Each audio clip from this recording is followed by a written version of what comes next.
This presentation aims to provide strategic advice to teams who are answering a critique that is run against them. Hopefully, you'll have something in your toolbox that will allow you to effectively answer a critique. Here are some tips. First, know your audience. If your judge seems like somebody who is sympathetic or open to critiques, don't bother saying things like critiques are bad, running critiques bad theory arguments. Likewise, if your judge seems more traditional, make a few of these types of arguments.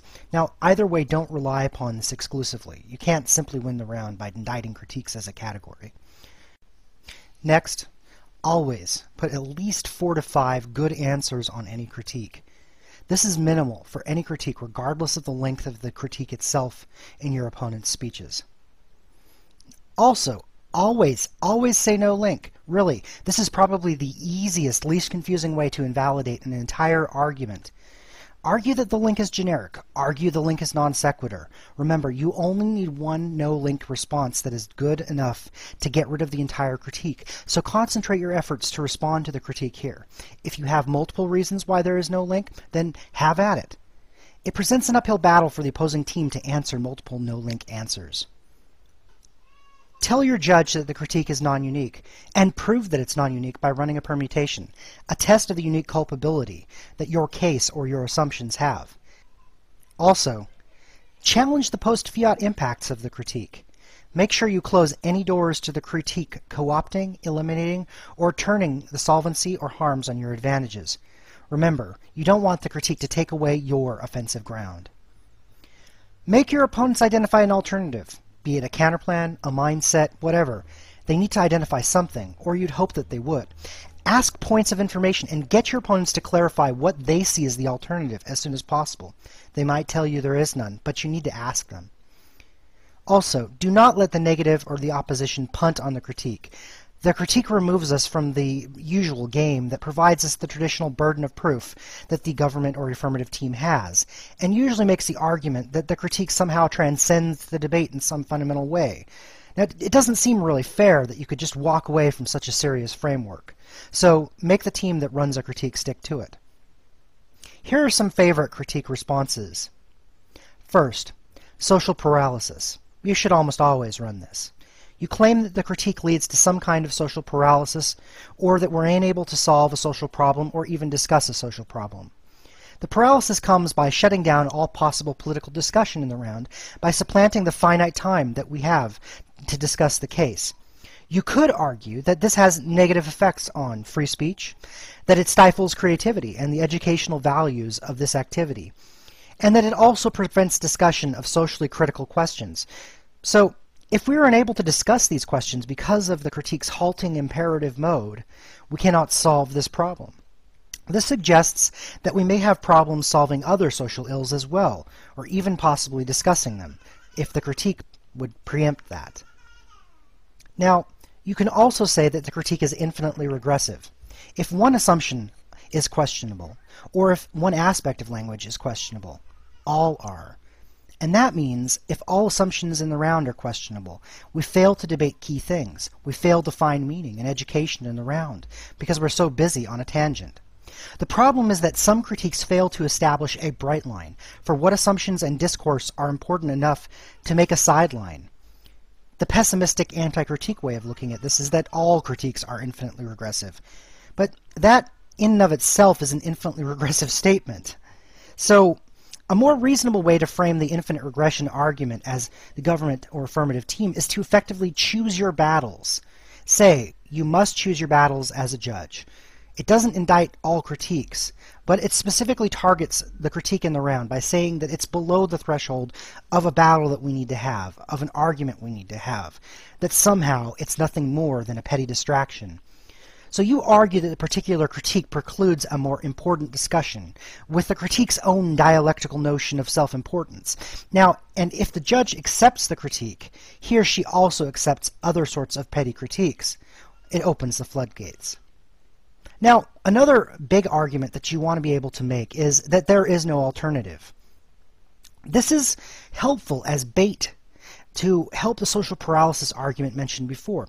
Because if a negative block responds to your no alternative argument with no alternative is required as a response, then a whole category of discourse and problem areas is now excluded from discussion. Now, the critique's alternative might not be a counterplan or anything in the post-fiat world resembling a plan, but an alternate way of approaching the problems described instead.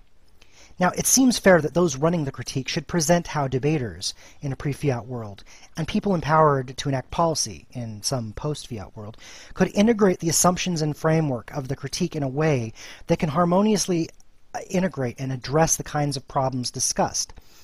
And if we cannot culturally address certain classes of problems because the critique stifles the discussion about those problems, then we argue that the critique marginalizes certain types of discourse, and perhaps reduced to its logical conclusion, a whole lot more is now off the table, which means infinite regression, like I've said above. So I think a good negative team is simply going to say that the critique creates the alternative. They're going to explain why, and they're going to warrant the argument. But if the negative says that the critique creates the alternative and doesn't warrant their argument, attack that rigorously. Insist that the critique's mindset is inadequate, and because it is inadequate, it is also harmful.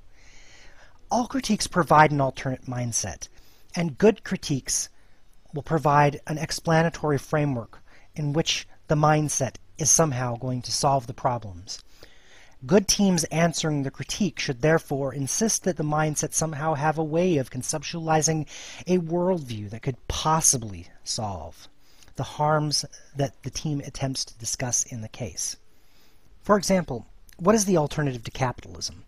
Is it communism? Suppose a plan uses the International Monetary Fund structural adjustment for an impoverished country. A critique would attack capitalism and globalism. The affirmative would argue the critique's mindset of anti-capitalism provides no viable alternative to actually address the impoverished masses affected by case harms, and that this lends credibility when paired with the counter-critique about to be discussed. So, what is a counter-critique? Well, it's exactly what it sounds like. It's basically a glorified turn, but it is a critique in and of itself.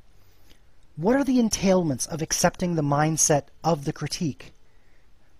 There are always implications of any ideology or system of thinking.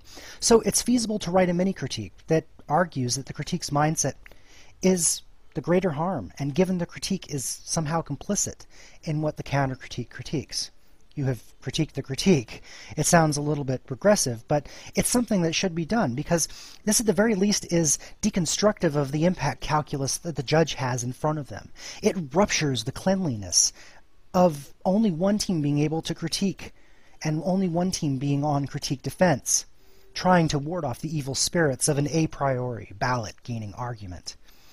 So, we need an example, a counter-critique that could be run in many cases. You could say that the critique silences the narratives of the marginalized. Now, many cases have harms that disproportionately affect certain people. If your plan or case benefits marginalized peoples, point out how and if the critique silences talk about those marginalized in favor of academic modes of speaking. The ivory tower counter-critique might be useful if you argue that all discourse has opportunity cost, and that the critique risks marginalizing the already disempowered voices. Now, at the same time, keep in mind you, the government team, the affirmative team, do not solve the problems of the disenfranchised, but you shed light on those problems with case discourse. So this counter-critique is easy to make frequently, since there's always groups of people who are disproportionately the losers in terms of those case harms.